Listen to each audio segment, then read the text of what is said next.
Shalom, selamat pagi Bapak Ibu Saudara sekalian dikasihi Tuhan. Semoga kita dalam keadaan sehat selalu. Pagi hari ini kita mau sama-sama kembali siapkan hati kita. Kita mau menyembah, memuji nama Tuhan. Kita siapkan hati kita, mari kita berdoa bersama-sama. Terima kasih Bapak yang baik untuk kesempatan pagi hari ini Bapak. Kembali kami berkumpul meskipun di rumah masing-masing, tapi kami percaya hadirat-Mu turun atas kami Tuhan, atas setiap rumah, dan kami percaya Tuhan Kau juga melawat setiap kami Bapa. Pagi hari ini Bapa, kami siapkan hati kami siapkan jiwa kami, tubuh kami untuk memuji nama-Mu Tuhan. Biarlah berkati ibadah kami dari awal pertengahan sampai akhirnya. Terima kasih Bapa yang baik, terima kasih. Ini doa kami peralaskan hanya di dalam nama Tuhan Yesus, Juru Selamat kami sudah berdoa. Amin. Kita mau angkat sama-sama menaikkan pujian yang berkata, Yesus kekasih jiwaku. Yesus kekasih jiwaku, sungguh ku percaya padamu. Karena kasih-Mu padaku, Kau tebus dosaku. Dari terbitnya matahari dan sampai terbenamnya, ku angkat lagu pujian, tinggikan namanya. Dengan gendang ku puji dengan kecapi. Oh, ku bernyanyi, haleluya, Yesus kekasihku, Yesus kekasih jiwaku. Yesus kekasih jiwaku, sungguh ku percaya padamu. Karena kasih-Mu padaku, Kau tebus dosaku. Dari terbitnya matahari dan sampai terbenamnya, ku angkat lagu pujian, tinggikan namanya. Dengan gendang ku puji dengan kecapi. Oh, ku bernyanyi, haleluya, Yesus kekasihku. Dengan gendang ku puji dengan kecapi. Oh, ku bernyanyi, haleluya, Yesus kekasihku. Sayang disayang, sayang disayang. Aku disayang Tuhan, aku diangkat jadi anaknya. Aku disayang Tuhan. Glory, glory, glory, haleluya. Glory, glory, glory, puji Tuhan. Glory, glory, glory, haleluya. Glory, glory, glory, puji Tuhan. Katakan sayang disayang. Sayang disayang. Aku disayang Tuhan. Aku diangkat jadi anaknya. Aku disayang Tuhan. Glory, glory, glory, glory, glory, haleluya. Glory, glory, glory, puji Tuhan. Glory, glory, glory, haleluya. Glory, glory, glory, puji Tuhan. Glory, glory, glory, glory, glory, haleluya. Glory, glory, glory, puji Tuhan.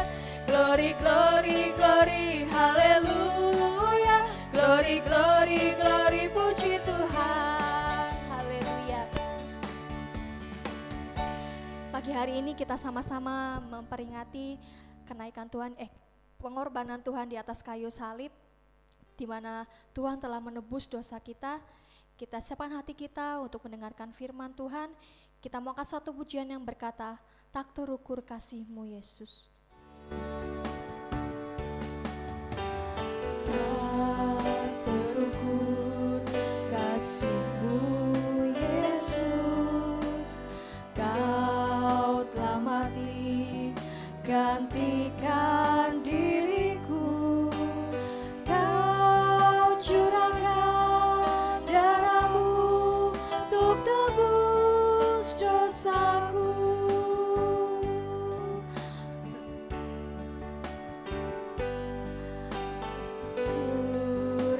kasih-Mu Yesus, Kau telah mati gantikan diriku, Kau curahkan darah-Mu untuk tebus dosaku.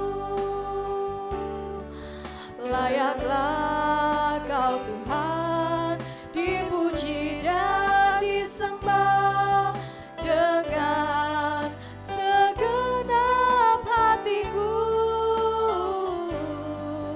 Layaklah Kau Tuhan dipuji dan disembah dengan segenap jiwa ragaku.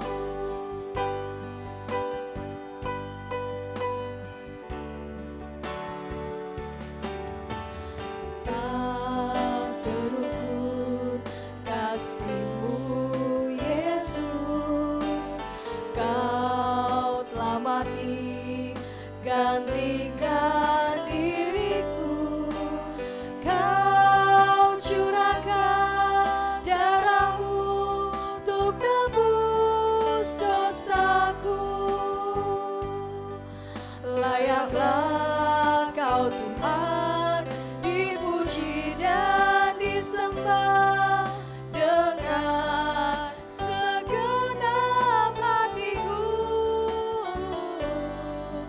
Layaklah Kau Tuhan dipuji dan disembah dengan segenap jiwa ragaku. Katakan layaklah Kau Tuhan, layaklah Kau Tuhan dipuji dan disembah dengan segenap hatiku. Layaklah Kau Tuhan dipuji dan disembah dengan segenap jiwa ragaku. Layaklah Kau Tuhan dipuji dan disembah dengan segenap hatiku. Layaklah Kau Tuhan dipuji dan disembah dengan segenap jiwa ragaku. Dengan segenap jiwa ragaku. Sekali katakan dengan segenap jiwa ragaku.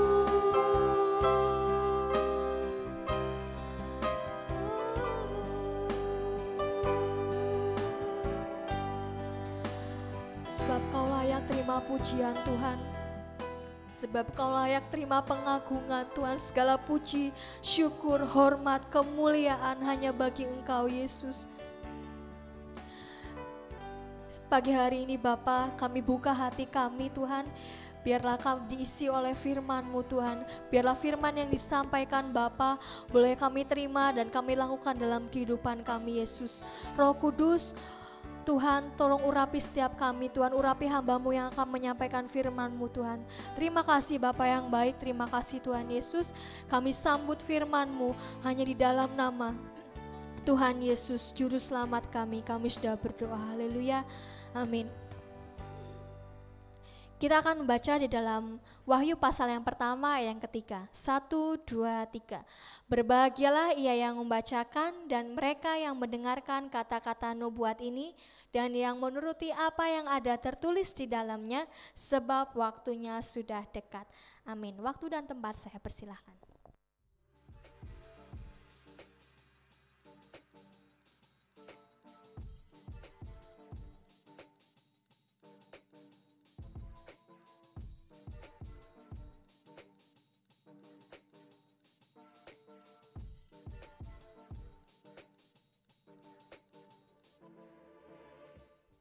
Salam, selamat pagi Bapak Ibu Saudaraku yang dikasihi Tuhan, tetap semangat. Haleluya. Memang keadaan dunia ya sudah tertulis di Alkitab bahwa pada akhir zaman terjadi masa-masa yang sukar ya. Tapi yakinlah Tuhan Allah pencipta kita, penebus kita. Dia menebus kita untuk memiliki kita, dan ketika kita dimiliki Tuhan tidak perlu khawatir, Allah yang akan melindungi kita. Haleluya, puji Tuhan. Baik Bapak Ibu yang dikasihi Tuhan, pagi hari ini kita akan belajar bersama-sama siapa ya yang menguasai hidup kita. Haleluya. Jadi saudaraku, ketika kemarin kita mendengar firman Tuhan, situasi darurat, kemudian kita belajar untuk merendahkan diri. Ketika kita sadar bahwa Allah itu pencipta, Allah itu pemilik kehidupan kita, kita akan bisa merendahkan diri. Dan pagi hari ini kita akan melihat ada orang-orang yang sadar bahwa Tuhan itu menciptakan dirinya, tetapi dia tidak bisa merendahkan diri. Mengapa ya? Pagi hari ini kita akan belajar bersama-sama, dan kita bukan hanya mengerti ya akan kebenaran firman Tuhan, tapi tidak menghidupinya. Tapi kita mau belajar mengerti dan belajar untuk menghidupi firman itu. Baik, kita akan membaca dari Yesaya 43 ayat yang pertama. Sebagai ayat pemula, Yesaya 43 ayat yang pertama. Satu perkataan yang tertulis di Alkitab adalah firman Allah yang perlu kita pegang, kita percayai ya, dan kita aminkan. Mari kita akan baca bersama-sama sambil berdiri. Yesaya 43 ayat yang pertama. 1, 2, 3. Tetapi sekarang beginilah firman Tuhan yang menciptakan engkau hai Yakub, yang membentuk engkau hai Israel.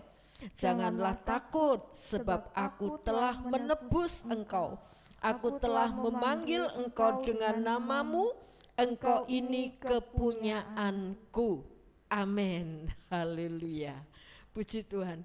Perkataan ini disampaikan oleh Yesaya kepada orang-orang Israel yang saat itu menderita karena diizinkan oleh Tuhan untuk dibuang ke satu negara jauh ya dari negara asal ya, ke Babel, dan mereka menderita tentu ya dalam pembuangan, tetapi itu diizinkan oleh Tuhan untuk apa? Untuk mendidik umatnya. Sebab itu Yesaya menguatkan umat Allah, ya enggak usah takut. Dalam masa-masa yang sukar, dalam pembuangan enggak usah takut. Aku ini menebus. Ya. Hei engkau, aku ini menciptakan engkau, hei Yakub. Ya, Israel itu siapa? Israel itu Yakub. Dan bangsa Israel itu siapa? Bangsa keturunan Yakub. Keturunan dari Abraham yang telah ditetapkan Allah menjadi bangsa pilihan. Nah, sekalipun mereka sedang dalam keadaan penderitaan, dalam pembuangan, Yesaya menguatkan, ingat bahwa Tuhan yang menciptakan engkau, ya. Dan firman Tuhan mengatakan, dikatakan, beginilah firman Tuhan. Jadi Yesaya mengucapkan itu bukan dari dirinya sendiri, tapi itu firman. Dan dikatakan jangan takut, sebab aku telah menebus engkau. Artinya ditebus itu diambil, dimiliki kembali dengan harga yang harus dibayar. Nah, Tuhan Yesus yang pagi hari ini kita akan peringati penebusannya melalui perjamuan kudus. Dia menebus kita dengan darahnya, dengan nyawanya, ya, bukan dengan harta yang fana, tapi dengan nyawanya. Harga yang sangat mahal, yang tidak ternilai, ya, tidak ternilai, tidak bisa dibayangkan harganya, bukan karena terlalu murahnya, tapi terlalu mahal. Haleluya. Aku yang memanggil engkau, aku menebus engkau. Bahkan memanggil engkau dengan namamu. Haleluya. Jangan takut, engkau ini kepunyaanku. Wah, puji Tuhan. Haleluya. Kalau kita ini menjadi dimiliki oleh Tuhan, yang menguasai hidup kita itu adalah pemilik kita, ya, yang memiliki kita maksudnya. Ya. Kalau saudara dan saya ada orang yang memiliki dan mereka beliau-beliau itu penguasa. Wah, betapa indahnya, ya. Jadi saudaraku, seorang budak ketika dimiliki oleh majikan yang baik, yang sabar, yang kaya raya, wah, budak ini adalah budak yang beruntung. Dan itulah saudara dan saya. Dimiliki oleh Tuhan, ditebus oleh Tuhan. Dan tentu Allah yang bertanggung jawab atas kita. Sebagaimana seorang bapak punya anak, bapak itu tanggung jawab terhadap anaknya, ya. Kesehatannya bapak itu tanggung jawab, kebutuhannya bapak itu tanggung jawab, pendidikannya bapak itu tanggung jawab, masa depannya bapak itu tanggung jawab. Mikirkan masa depan anakku nanti seperti apa, bapak itu mikirkan. Nah, itu loh bapak kita, ya. Itulah Tuhan kita yang sudah memiliki kita, puji Tuhan.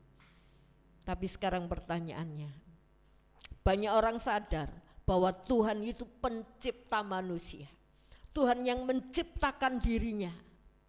Tapi tidak banyak orang yang mau dikuasai oleh penciptanya. Ya, aneh ya. Aku yang menciptakan engkau, kata Tuhan. Mari Bapak Ibu, kita orang percaya Allah menciptakan saudara dan menciptakan saya. Dan mari kita sadar, oh Tuhan yang menciptakan aku, sekarang aku harus tunduk merendahkan diri di hadapan Tuhan karena Dia yang memiliki kita. Ya. Kalau menebus dan kita dimiliki berarti hidup saudara, hidup saya ada pemiliknya. Dan Tuhan yang memiliki kita, Dia bertanggung jawab atas kita. Nah, sebaliknya ketika kita sadar bahwa Tuhan sudah memiliki kita, jangan hidup menurut kehendak-Mu sendiri, ya. Tapi sadarlah, aku ini bukan milikku lagi. Aku ini miliknya Tuhan. Haleluya. Puji nama Tuhan. Dan milik Tuhan itu disayang. Tadi kita nyanyi, ya, disayang oleh Tuhan karena miliknya. Sejelek apapun anak yang dilahirkan, maka anak itu pasti disayang oleh orang tua, ya. Kalau orang tuanya memang benar, ya. Tapi ada orang tua yang beda. Tapi Bapak kita loh, ya. Tuhan yang menciptakan kita, pasti Dia menyayangi kita. Nah, mari kita sadar saudaraku, ketika Allah itu menciptakan kita, tentu wajar kalau kita harus tunduk taat karena Dia pemilik kehidupan kita. Dia memiliki kita itu dengan harga yang mahal, ya, dengan tebusan nyawanya. Haleluya. Nah, saudaraku, ada beberapa orang, ada 4 tipe orang, ya. Kenapa orang itu tidak mau dikuasai oleh Tuhan? Makanya judul firman Tuhan pagi hari ini, siapa? Siapa yang menguasai hidupmu? Kalau kita sadar bahwa Tuhan pencipta kita, Tuhan menebus kita, Tuhan memiliki kita, maka hendaknya kita tunduk dan taat pada penguasa kehidupan kita, ya. Jangan takut kalau ada menderita saja baru kita datang minta dilindungi Tuhan. Kalau kita menjadi dimiliki oleh Allah, kita enggak usah minta dilindungi pun Allah akan melindungi. Namun mari kita sadar bahwa saudara dan saya milik Tuhan, maka Tuhan akan melindungi kita. Nah, kita akan periksa ada beberapa tipe orang, ya. 3 tipe di atas ini adalah orang-orang yang tidak bisa merendahkan diri di hadapan Tuhan. Minggu lalu kita belajar untuk merendahkan diri, ya. Kenapa enggak bisa merendahkan diri? Yang pertama, karena orang ini tipe orang yang dikuasai oleh dirinya sendiri, ya. Ini orang tipe yang dikuasai oleh dirinya sendiri. Kita melihat bahwa orang seperti ini punya ciri seperti apa. Kita membaca dari 2 Timotius pasal 3 ayat yang ke-7. Yang walaupun selalu ingin diajar, namun tidak pernah dapat mengenal kebenaran. Ya, ini ciri orang yang dikuasai oleh dirinya sendiri. Yang walaupun diajar tapi gak pernah kenal kebenaran. Aneh ya saudaraku. Kenapa orang seperti ini saudaraku maunya itu karpe sendiri ya, tanpa dipikir panjang, tanpa diotak-atik dengan firman Tuhan, aku ini bener apa enggak gitu ya, saya ini berkenan apa enggak ya, langkah hidupku, pikiranku, sikapku ya, berkenan apa enggak di hadapan Tuhan ya. Nah ini ciri orang yang dikuasai oleh dirinya sendiri. Orang seperti ini adalah sukar menerima masukan. Ada kan orang yang sukar menerima masukan ya? Siapa yang mau ngasih tahu dia? Siapa yang bisa memberitahu dia? Ya kan seringkali kita mendengar hal-hal itu. Keluhan-keluhan seperti itu. Ya, karena orang ini sukar untuk diberitahu. Kenapa? Karena hidupku, kamu nggak usah ikut-ikutan ya. Ngapain kamu ikut-ikut ya? Nah orang seperti ini tidak bisa menerima masukan. Ini loh orang yang dikuasai oleh dirinya sendiri. Jadi orang seperti ini sulit untuk merendahkan diri di hadapan Tuhan walaupun sadar. Orang seperti ini sadar Tuhan yang menciptakan aku, Tuhan penguasa alam semesta, sadar. Tapi pribadinya nggak bisa tunduk, tidak bisa menerima masukan ya. Lebih-lebih firman Allah ya, dengar firman Tuhan paling mengerti ya, tapi tidak bisa mengubah hidupnya. Karena apa? Kokoh dengan kemauannya sendiri. Ciri yang kedua, orang yang dikuasai oleh dirinya sendiri. Ayat yang ke-8. Sama seperti Yanes dan Yambres menentang Musa, demikian juga mereka menentang kebenaran. Akal mereka bobrok dan iman mereka tidak tahan uji. Ya, saudaraku. Menentang Musa sama dengan menentang kebenaran, karena Musa mengajarkan kebenaran, menyampaikan firman, menyampaikan Taurat. Dan ketika itu ditantang oleh Yanes dan Yambres, disebutkan di situ mereka itu menentang kebenaran. Ya, kalau dinasehati tentang kebenaran, aku ini sudah banyak makan garam mungkin jawabannya ya. Nah, orang ini ciri orang yang dikuasai oleh dirinya sendiri. Congkak ya, enggak bisa menerima masukan, orang ini sombong ya, menolak kebenaran. Akibatnya apa? Akalnya bobrok. Akal bobrok itu seperti apa? Akal bobrok itu berkunung, dan ketika tahu ini langkah yang salah, ini langkah yang akan mencelakakan, mereka enggak sadar ya. Sudah disadarkan, sudah diingatkan, tapi mereka tetap ini mauku ya. Anak-anak muda saya harap tidak demikian ya. Sadar kembali akan firman Tuhan, jangan sampai saudara berkunung. Aku sudah mencintai dia ya, kayak Simpson ya. Aku sudah mencintai dia. Sampai bapaknya tanya, apakah ndak ada wanita di Israel ya? Kenapa mesti ngambil wanita di luar sana? Ya, saudaraku, seringkali akalnya bobrok. Sudah dikasih tahu nanti kamu begini akibatnya, kamu begini akibatnya. Tapi nggak bisa terima masukan. Akal mereka bobrok katanya ayat itu ya. Firman Tuhan yang mengatakan iman mereka tidak tahan uji. Jadi ada kesukaran sedikit, wes tinggal ke Tuhan ya. Nah ini ciri orang yang dikuasai oleh dirinya sendiri. Yang kedua, dikuasai oleh dunia, keduniawian ya. Kita baca 1 Yohanes 2 ayat 16. Sebab semua yang ada di dalam dunia, yaitu keinginan daging dan keinginan mata, serta keangkuhan hidup, bukanlah berasal dari Bapa, melainkan dari dunia. Ya, jadi ini ciri orang yang dikuasai dunia apa? Hatinya itu ingin selalu mengejar keduniawian. Aku harus tampil lebih dari yang lain. Aku harus punya ini, harus punya itu. Nggak mau direndahkan. Aku harus paling unggul ya. Segala keinginan matanya dilengkapi, dipenuhi entah bagaimanapun caranya ya.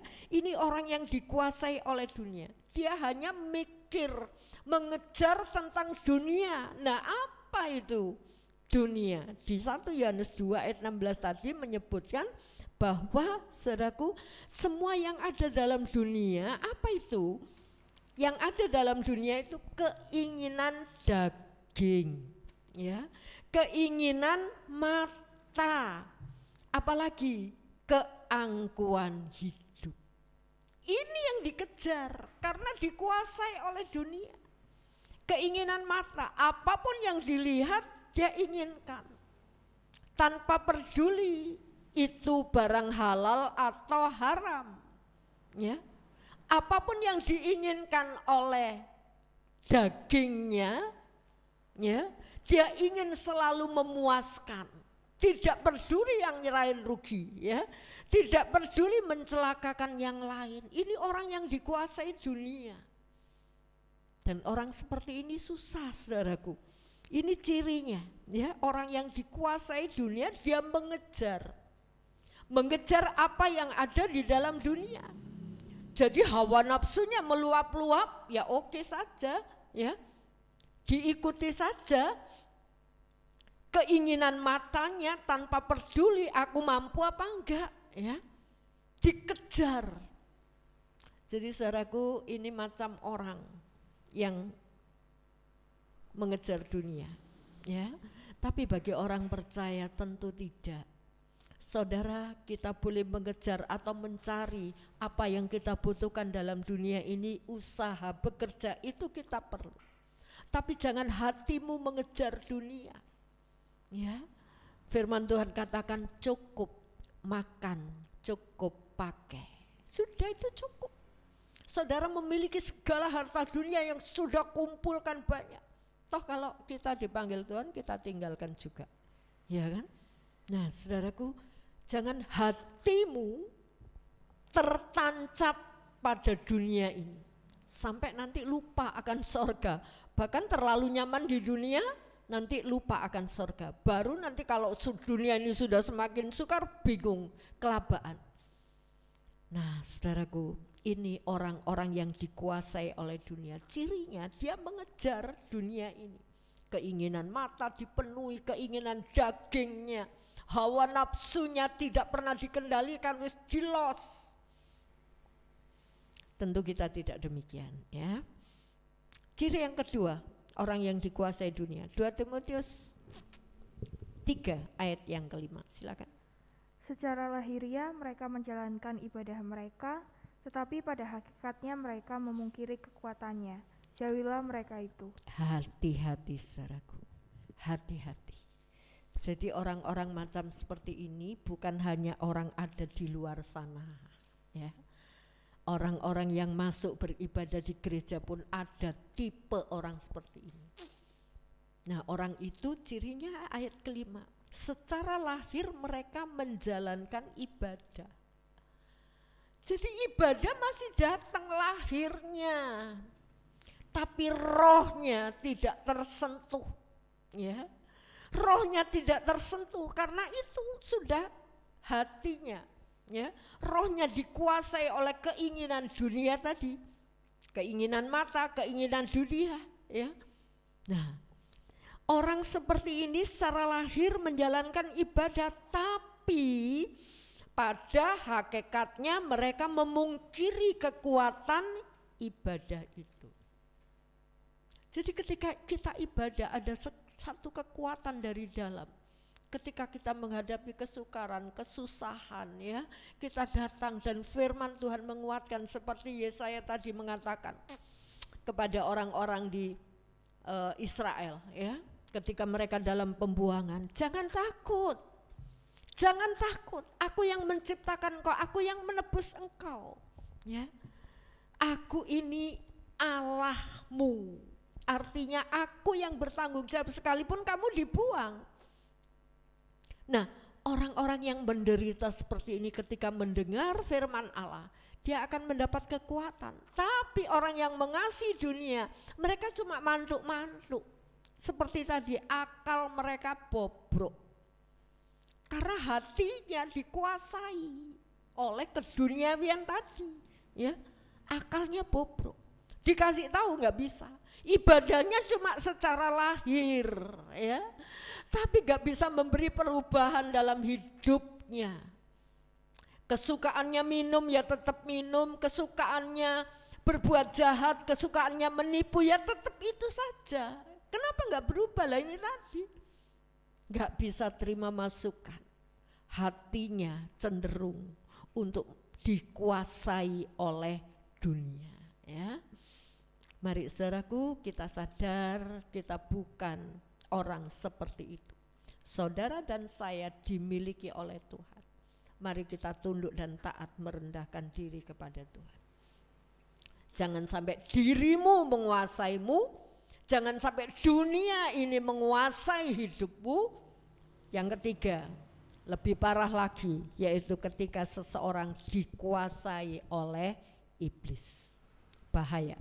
Nah, ciri orang yang dikuasai oleh iblis ini, kita baca ayat yang ke-6. Sebab di antara mereka terdapat orang-orang yang menyelundup ke rumah orang lain dan menjerat perempuan-perempuan lemah yang syarat dengan dosa dan dikuasai oleh berbagai-bagai nafsu. Ya. Orang yang dikuasai iblis tidak bisa mengendalikan nafsunya. Ya. Dan orang ini dikuasai oleh nafsu jahat, bahkan disebutkan di situ di antara mereka terdapat orang yang menyelundup ke rumah orang lain dan menjerat. Jadi ini utusan iblis, ya. Mungkin dia bisa pura-pura menjadi orang yang beragama Kristen. Ingat, agama tidak menyelamatkan, ya. Tapi orang yang percaya Yesus, dia pasti ke gereja, pasti beribadah, pasti beragama sesuai imannya. Ya. Tetapi orang yang ke gereja belum tentu semua orang percaya. Ada orang-orang yang dikuasai oleh iblis. Ya, ini dikuasai oleh hawa nafsu. Dia masuk ke rumah perempuan-perempuan yang syarat, mereka yang lemah apa? Lemah imannya, ya. Syarat dengan dosa. Saudaraku, seringkali manusia sudah berdosa tapi enggak sadar akan dosanya. Bahkan sudah ditegur, diingatkan, tapi tetap berkecimpung di situ. Karena apa? Dikuasai. Jadi yang menguasai hidupnya bukan Roh Kudus, tapi dia menyerahkan hatinya untuk dikuasai oleh iblis. Haleluya. Mari saudaraku, kita sadar jangan sampai kita dikuasai oleh keinginan hawa nafsu dan dikuasai oleh dosa. Yesus berkorban untuk membebaskan saudara dan saya dari dosa, ya, bukan dari kesukaran dunia ini.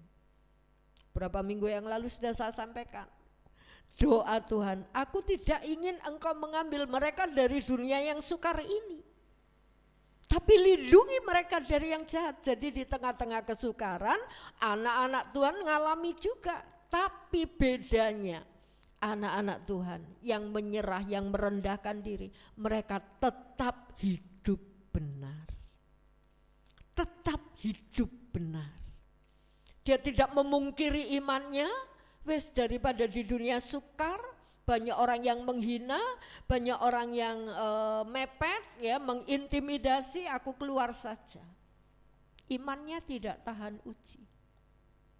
Dan orang yang dikuasai iblis, dikuasai oleh dosa. Mari saudaraku, dan orang yang dikuasai oleh dosa itu tidak berdaya keluar dari dosa. Saudara dan saya tidak akan pernah bisa lepaskan diri dari dosa, kecuali saudara datang dan Yesus yang melepaskan, ya. Izinkan Yesus yang melepaskan. Jangan sampai kita sudah tahu bahwa Yesus berkorban untuk dosa kita, tapi kita masih berkecimpung dalam dosa. Tentu kita semua sudah pernah mendengar kisah tentang seorang yang dirasuk setan di kuburan, ya. Orang itu diikat, tapi nggak bisa, tetap dia bisa melepaskan ikatannya. Lu siapa yang bisa mengikat setan kalau bukan Tuhan? Haleluya. Jadi manusia nggak akan bisa pernah terlepas dari ikatan setan, kecuali dia datang kepada Tuhan dan Tuhan yang melepaskan, ya. Jadi saudaraku, betapa dahsyat kuasa Allah, ya. Jangan sampai saudara dikuasai oleh setan. Yang kedua, Yohanes 8 ayat 44. Ini ciri orang yang dikuasai setan. Iblislah yang menjadi bapamu dan kamu ingin melakukan keinginan-keinginan bapamu. Ia adalah pembunuh manusia sejak semula dan tidak hidup dalam kebenaran, sebab di dalam dia tidak ada kebenaran. Apabila ia berkata dusta, ia berkata atas kehendaknya sendiri, sebab ia adalah pendusta dan bapa segala dusta. Ya, itu orang yang dikuasai iblis, ya. Dia tidak pernah hidup dalam kebenaran, selalu bohong. Ya, omongnya nggak benar, ya. Omongnya nggak benar, selalu cari alasan. Saudaraku, kalau satu kali berbohong, maka berbohong itu beranak cucu. Ya, orang berbohong itu beranak cucu. Sekali berbohong nanti ditanyai lagi, nggak bisa berkata yang sebenarnya, dia bohong lagi, ya. Jadi saudaraku, ketika orang dikuasai oleh iblis, ini pekerjaannya selalu menipu sana sini, berbohong. Untuk apa? Untuk melindungi dirinya, bahkan untuk supaya hidupnya semakin enak. Tapi enggak akan pernah ditemui kenyamanan, keindahan hidup dalam kebohongan, ya. Dan ini disebutkan Yesus, ya, orang-orang yang dikuasai oleh setan. Iblislah bapakmu, katanya, ya. Iblislah bapakmu, karena iblis itu bapak segala pembohong. Saudaraku, mari kita sadar, ya, kita mau hidup belajar dengan takut akan Tuhan, ya. Kita tidak dikuasai oleh diri kita sendiri karena kita sadar bahwa saudara dan saya Tuhan yang memiliki, ya. Kita tidak dikuasai oleh dunia, biar dunia punya segala hal, orang duniawi punya segala hal, ya. Tapi kita cukup makan dan pakai, cukup. Kalau toh Tuhan memberkati lebih, ingat ada berkat Allah yang dititipkan kepada saudara untuk orang lain, ya. Kita cukup makan sehari 3 kali, ya. Itu saya pikir juga sudah sangat cukup, ya. Makan 2 kali aja sudah cukup, ya. Kalau bisa makan 3 kali itu luar biasa, ya. Dan saudaraku, kalau lebih kita mesti ingat orang lain, ya. Banyak orang di sana yang menderita, ya. Nah, saudaraku, kita tidak menjadi orang-orang yang dikuasai oleh duniawi, bahkan dikuasai oleh setan, ya, oleh iblis. Ada loh orang yang ingin mendapat segala sesuatu keuntungan dalam dunia ini, sampai-sampai dia tunduk pada iblis, mencari, ya, mencari harta dunia ini melalui iblis, cari mudanya. Iblis bisa kasih, bisa. Jangan keliru, saudaraku, iblis bisa kasih, ya. Tapi iblis juga minta jiwamu milikku. Jangan lupa bahwa Tuhan itu juga sanggup memelihara saudara. Tapi kuncinya, jangan hati saudara itu dikuasai oleh dunia ini. Amin, puji Tuhan. Jadi saudaraku, mari kita belajar, ya, untuk kita tidak dikuasai oleh iblis. Nah, 3 tipe ini, ya, dikuasai diri sendiri, dikuasai dunia, dikuasai iblis. Orang macam ini, 3 tipe ini sukar untuk tunduk, merendahkan diri di hadapan Allah. Ngakoni salah susah, sukar, ya. Orang-orang macam ini arogan, gak pernah mau kelihatan salahnya. Nah, saudaraku, orang seperti ini, seperti tadi dibacakan, akal mereka bobrok. Mereka tidak akan pernah bisa maju, ya. Coba dibacakan ayat 9, 2 Timotius pasal 3 ayat 9. Tetapi sudah pasti mereka tidak akan lebih maju, karena seperti dalam hal Yanes dan Yambres, kebodohan mereka pun akan nyata bagi semua orang. Iya, ya. Perhatikan itu saudaraku. Jadi orang 3 tipe di atas ini tidak akan pernah bisa maju. Akalnya bobrok, imannya nggak tahan uji, dan bahkan apa? Disebutkan di ayat 9, mereka nggak akan pernah bisa maju. Sudah pasti mereka tidak akan lebih maju, ya. Wah saudaraku, kalau ada anak-anak Tuhan diajak maju susah, jangan-jangan sudah masuk kriteria ini, ya. Hati-hati ya saudaraku, ini akhir zaman. Kalau ada anak-anak Tuhan susah diajak maju, alasan bermacam-macam, ya, nggak bisa menundukkan diri di hadapan Tuhan. Nah ini jangan-jangan sudah masuk kriteria ini.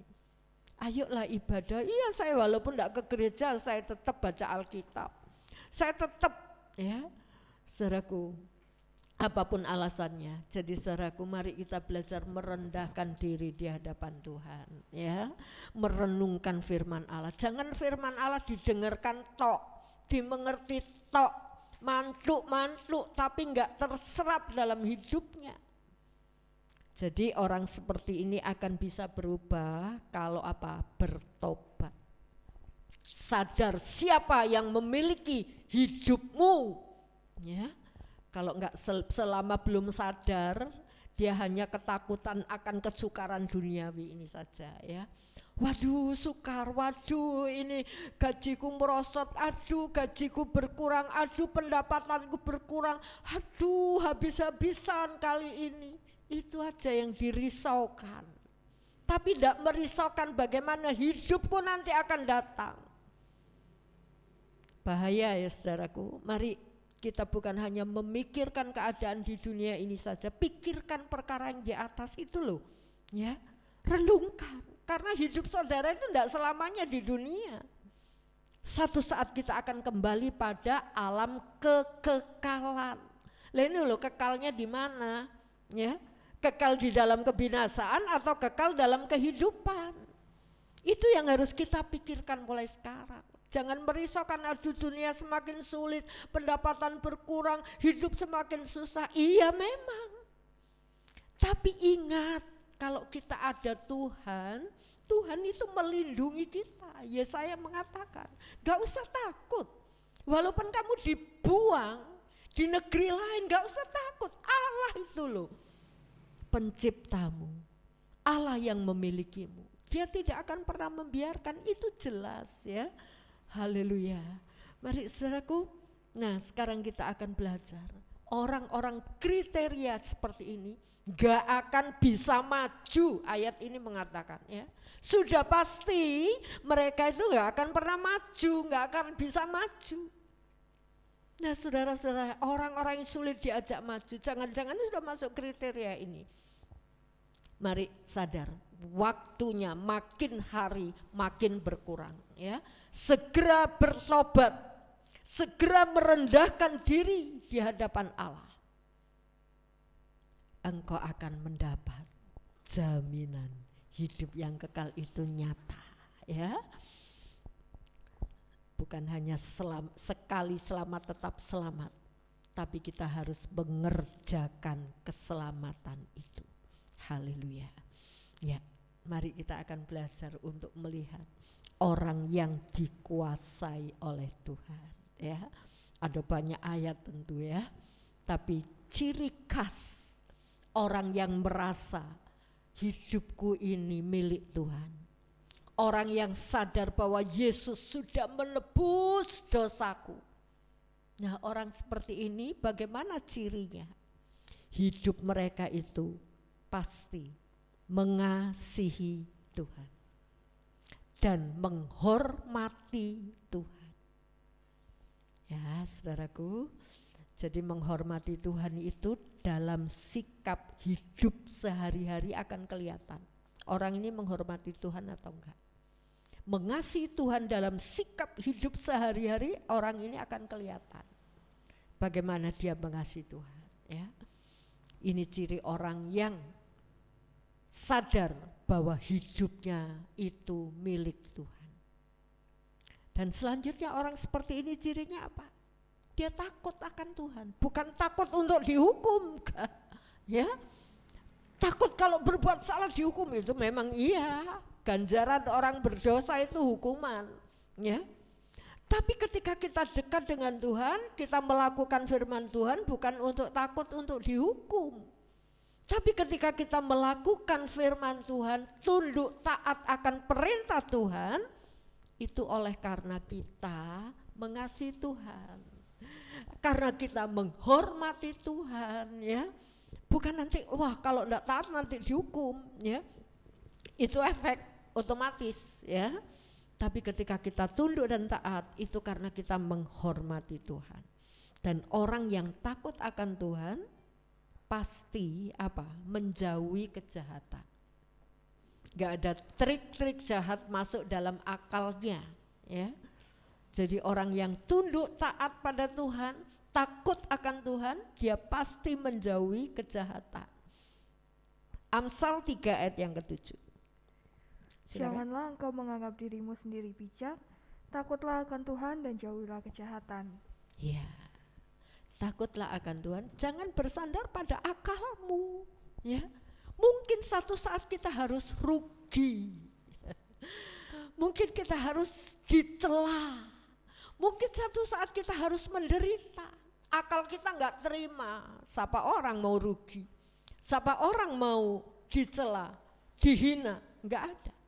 Tetapi saudaraku, ketika kita takut akan Tuhan, kita tidak bersandar pada akal. Tuhan, kalau semua ini Tuhan izinkan, aku mau tetap menjauhi kejahatan, tidak membalas yang jahat dengan yang jahat. Akalnya berpikir, wah pantasnya orang seperti ini tak balas, ya. Pantasnya orang seperti ini harus mengalami kesukaran, ya. Pantasnya orang seperti ini tak doakan supaya hancur, ya. Tapi akal kita tidak lagi seperti itu. Tidak bersandar pada akal, tapi tunduk dan taat kepada Allah, menjauhi kejahatan. Ya wis lah, kalau memang saya harus menderita, diizinkan oleh Tuhan. Maka Tuhan yang memproteksi, melindungi saudara. Haleluya. Saudaraku, jika Tuhan yang menguasai hidupmu, wah jangan takut. Haleluya. Jangan takut, dia berjanji sehelai rambut pun tidak akan gugur dari kepalamu.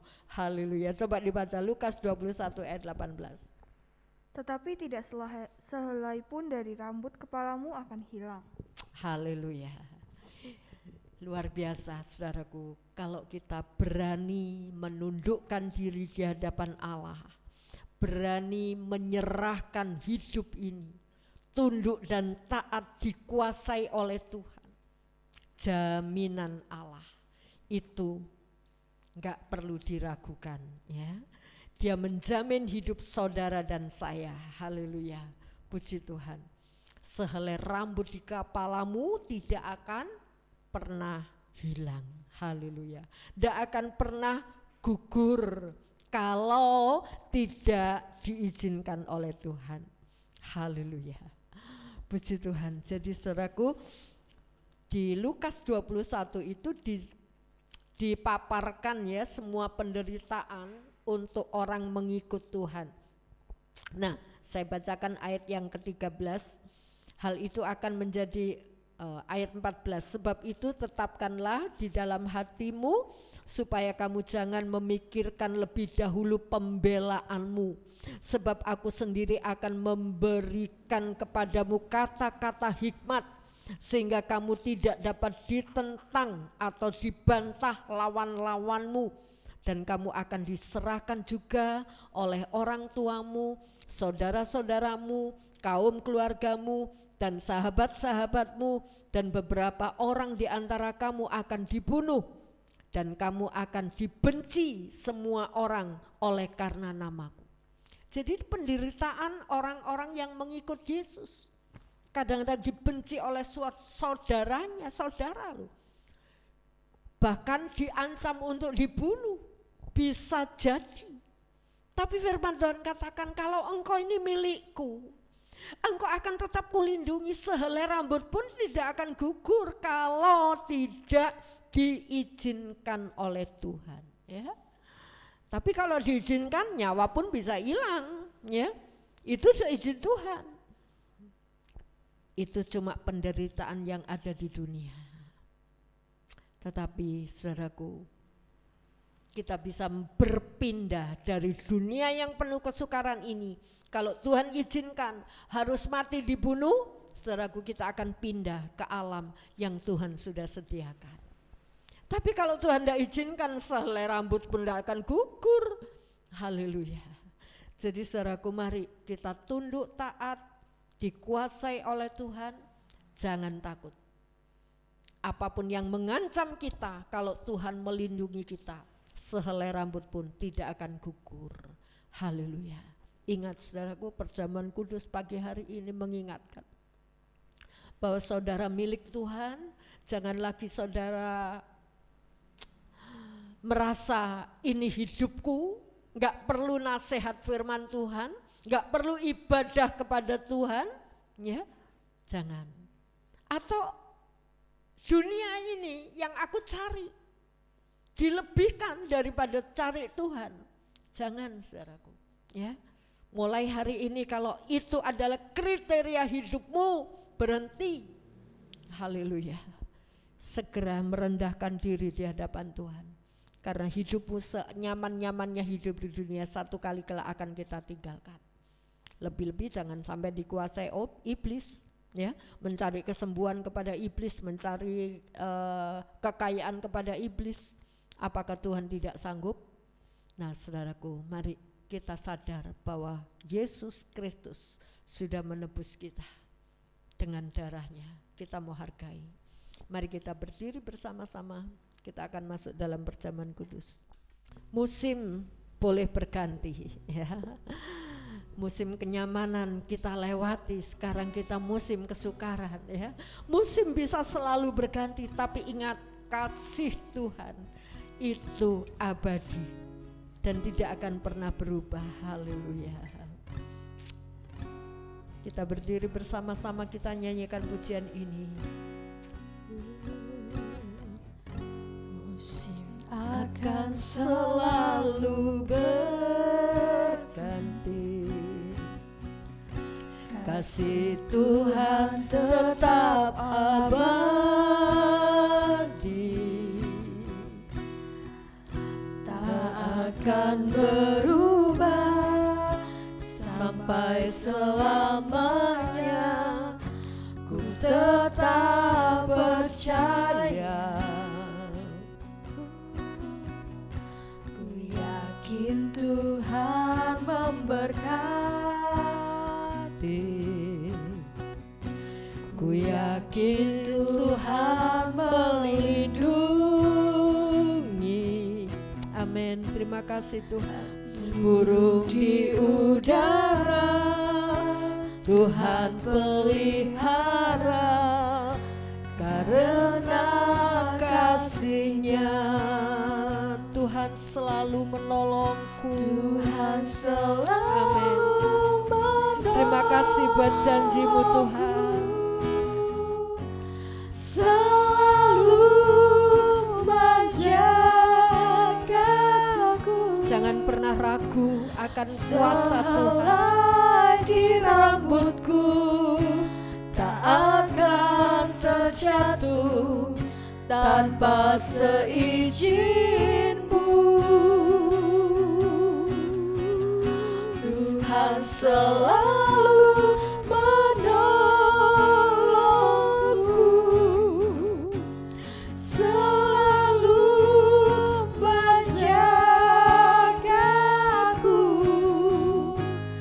Dia mengenyangkanku dan peliharaku, amin, seumur hidupku.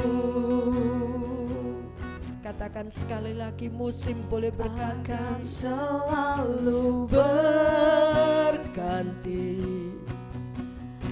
Kasih Tuhan tetap abadi. Amin. Terima kasih Tuhan. tak akan berubah sampai selamanya.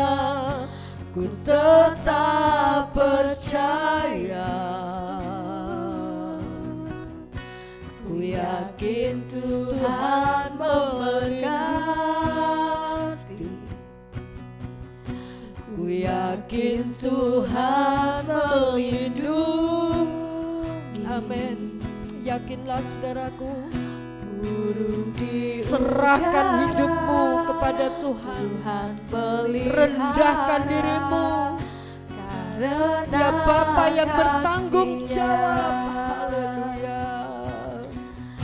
Tuhan selalu menolongku. Ya, amin. Selalu menjagaku. Kami rasakan Sehelai di rambutku tak akan terjatuh tanpa seizin-Mu. Ya, terima kasih Tuhan. Tuhan selalu menolongku, selalu menjagaku. Dia mengenyangkanku dan peliharaku seumur hidupku. Katakan Tuhan selalu menolong. Tuhan selalu menolong. Kami tidak akan pernah bisa hidup tanpa Engkau. Selalu Engkau penolong menjagaku. Haleluya. Sehelai di rambutku tak akan terjatuh tanpa seizin-Mu. Amin. Amin Tuhan. Tuhan selalu menolongku, selalu menjagaku. Dia mengenyangkanku dan peliharaku seumur hidupku. Haleluya. Sembah Dia. Renungkan firman pagi ini saudaraku. Siapa yang menguasai hidupmu? Selama ini mungkin dirimu sendiri. Mungkin dunia sudah mengikatmu atau iblis sudah membujukmu. Ingat, engkau sudah ditebus. Engkau milik Tuhan. Haleluya. Tundukkan dirimu di hadapan Allah. Dia Allah penguasa hidupmu. Dia Allah yang bertanggung jawab atas hidupmu. Musim boleh berganti, masa kesukaran boleh menjadi-jadi, tapi engkau ada di dalam tangan Tuhan. Dia penolongmu, Dia pelindungmu. Tuhan selalu menolongku. Terima kasih Tuhan, terima kasih. Selalu menjaga, Jagai dan lindungi umat-Mu Tuhan. sehelai di rambutku Jaga dan lindungi tak akan terjatuh tanpa seizin-Mu.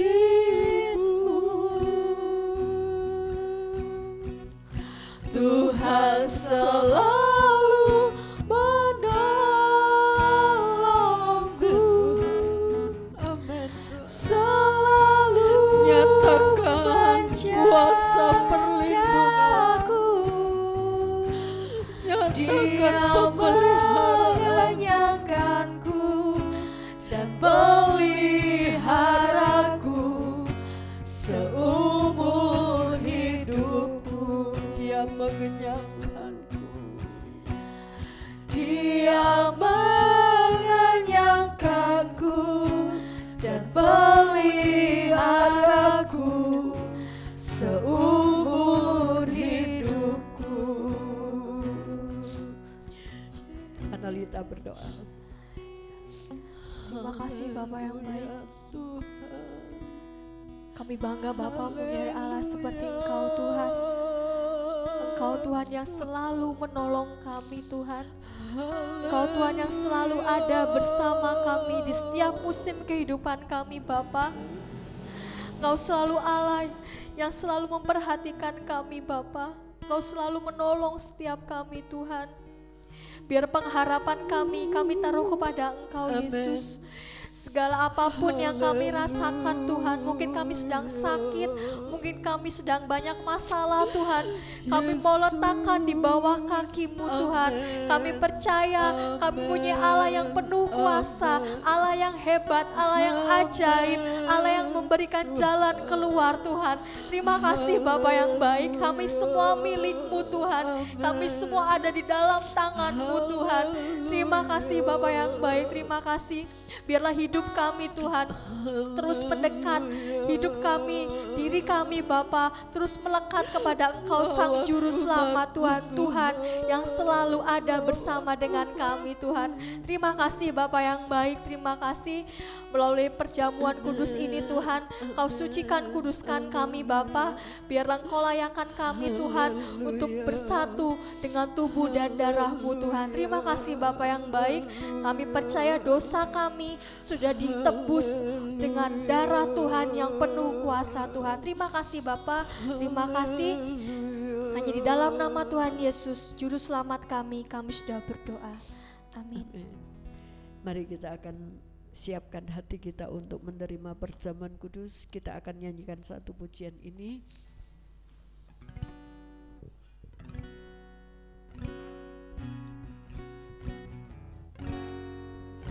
Akan selalu berganti, kasih Tuhan tetap abadi, tak akan berubah sampai selamanya.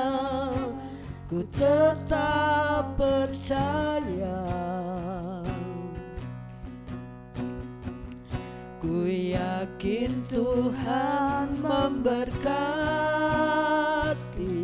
Terima kasih Tuhan. Ku yakin Tuhan melindungi burung di udara. Tuhan pelihara karena kasih-Nya. Tuhan selalu menolongku, selalu menjagaku, sehelai di rambutku tak akan terjatuh tanpa seizin-Mu. Tuhan selalu menolongku, ya amin. Selalu menjagaku, Dia mengenyangkanku dan peliharaku seumur hidupku. Mari seku kita menghadap hadirat Tuhan. Pegang tinggi roti di atas kepala kita. Ini pecahan tubuh Kristus. Dengan pencurahan darahnya, Dia memilikimu. Sadarlah saudaraku bahwa engkau saudara dan saya dimiliki oleh Tuhan. Sebab itu rendahkan dirimu di hadapannya. Hiduplah takut akan Tuhan. Hormati Tuhan. Haleluya. Haleluya. Jauhi yang jahat. Haleluya. Saudaraku, mungkin waktu-waktu yang lalu kita berbuat sesuka hati kita. Tapi mulai hari ini sadarlah, aku mau melakukan seturut dengan kehendak Tuhan. Haleluya. Biarlah perjamuan kudus ini boleh membarui hidupmu untuk melangkah di jalan-jalannya yang benar. Haleluya. Apa yang sedang saudara pegang itu adalah kehancuran dari tubuh Tuhan. Itu adalah tubuh Tuhan yang sudah hancur. Dan engkau telah menyatu dengan Tuhan. Mari kita dengarkan firman Tuhan. Sebab apa yang telah kuteruskan kepadamu telah aku terima dari Tuhan, yaitu bahwa Tuhan Yesus pada malam waktu ia diserahkan mengambil roti, dan sesudah itu ia mengucap syukur atasnya, ia memecah-mecahkannya dan berkata, inilah tubuhku yang diserahkan bagi kamu, perbuatlah ini menjadi peringatan akan aku. Saudaraku yang kasih, bukankah roti yang kita pecah-pecahkan adalah persekutuan dengan tubuh Kristus? Haleluya. Dalam nama Tuhan Yesus Kristus kita makan bersama-sama.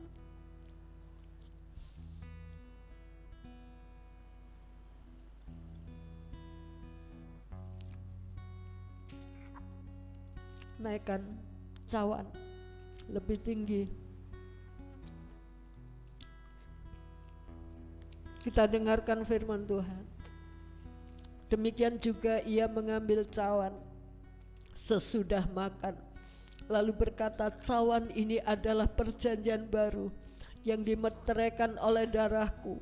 Perbuatlah ini setiap kali kami meminumnya menjadi peringatan akan aku. Saudaraku yang kekasih, bukankah cawan pengucapan syukur yang atasnya kita ucapkan syukur adalah persekutuan dengan darah Kristus? Haleluya. Dalam nama Tuhan Yesus Kristus kita minum bersama-sama.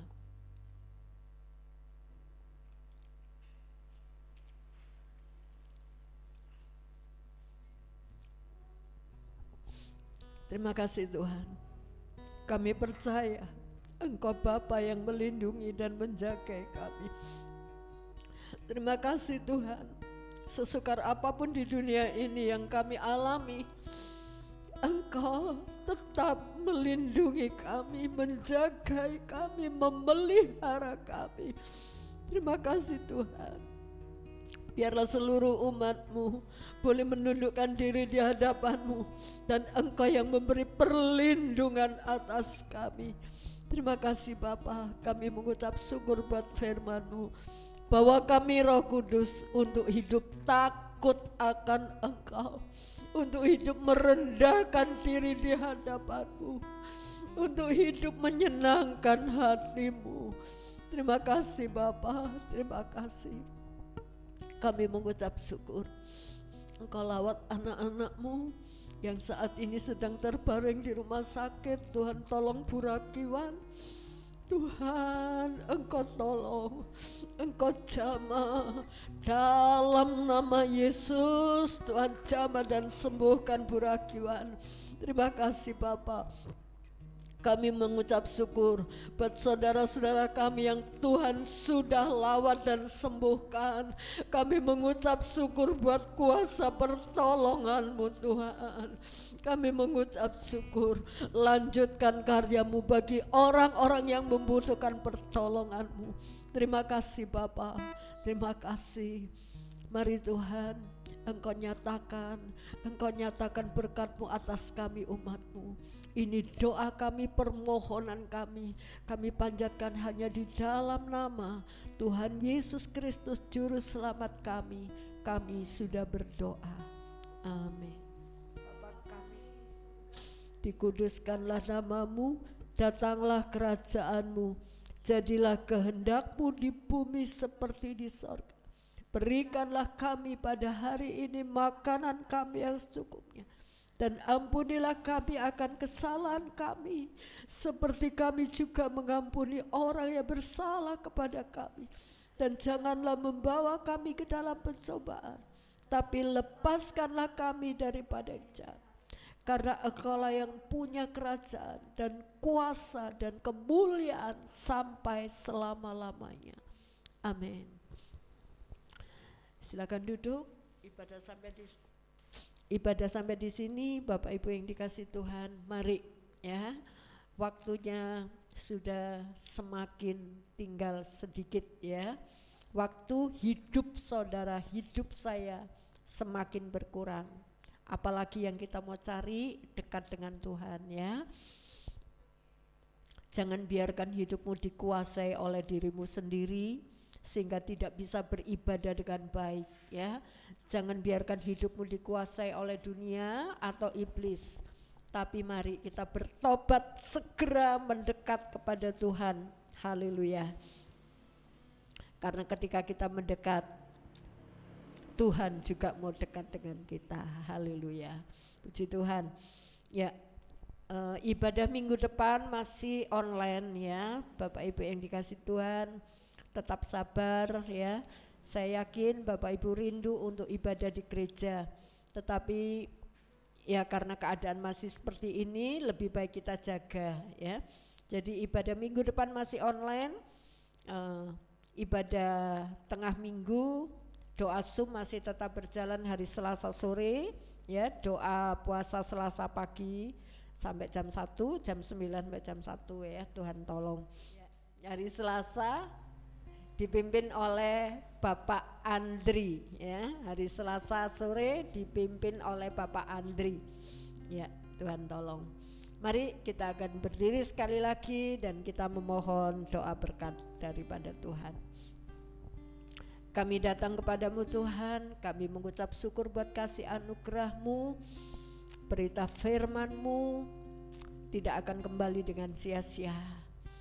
Engkau sendiri akan menolong anak-anak-Mu untuk bisa memiliki kerinduan lebih dekat kepada Tuhan.